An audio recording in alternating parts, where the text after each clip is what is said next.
ભગવાન કહેવાય, શેઠિયો થોડો કહેવાય. આવો બેન ઉદાર મન તો જવા, આવા માણા નો ગોચા જડે. દીકરા અહીંયા આવી તો ઓલી ફેક્ટરીમાં આગ લાગી, આગ હમાસાર આવે. આ તાર બાપા જાતા ઈ જ ફેક્ટરીમાં? કે હા મમ્મી હા. કુદરત આગળ કોઈનું થોડો હાલે બાપા. 51 લાખ કુદરત ઉપર કોઈનું ન હાલે ભાઈ. હોનીને કોણ તોડી શકે?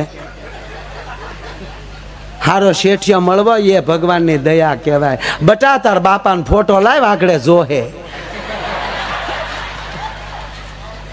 ઓલે ફોટો આપ્યો તો ઓલા ફોટામાંથી ઓલી માખ્યું બેસીને કાળા કાળા ટપકા થયો.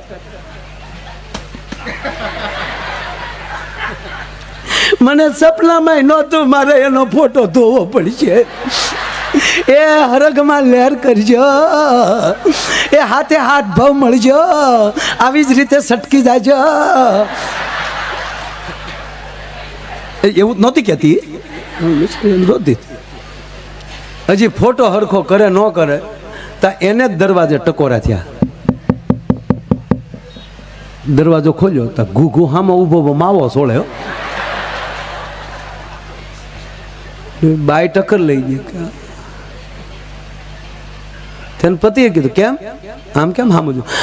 તમારી ફેક્ટરીમાં ભડકો નથી થઈ ગયો? કે થઈ ગયો ને? હમાસારમાં તો આવે કોઈ નથી બસ્યું. બોલો કે કોઈ નથી બસ્યું. કોઈ નથી બસ્યું તો આને વહેમ પડ્યો કે મારો ભૂતથી મળવા તો નહીં આવ્યું હોય ને. પણ મેરા ભેગું ભૂત ન થાય એટલે બેન અડવા મળ્યા. બોલો કે શું છે? પણ તમે કહો ને બધા મરી ગયા તો તમે સવો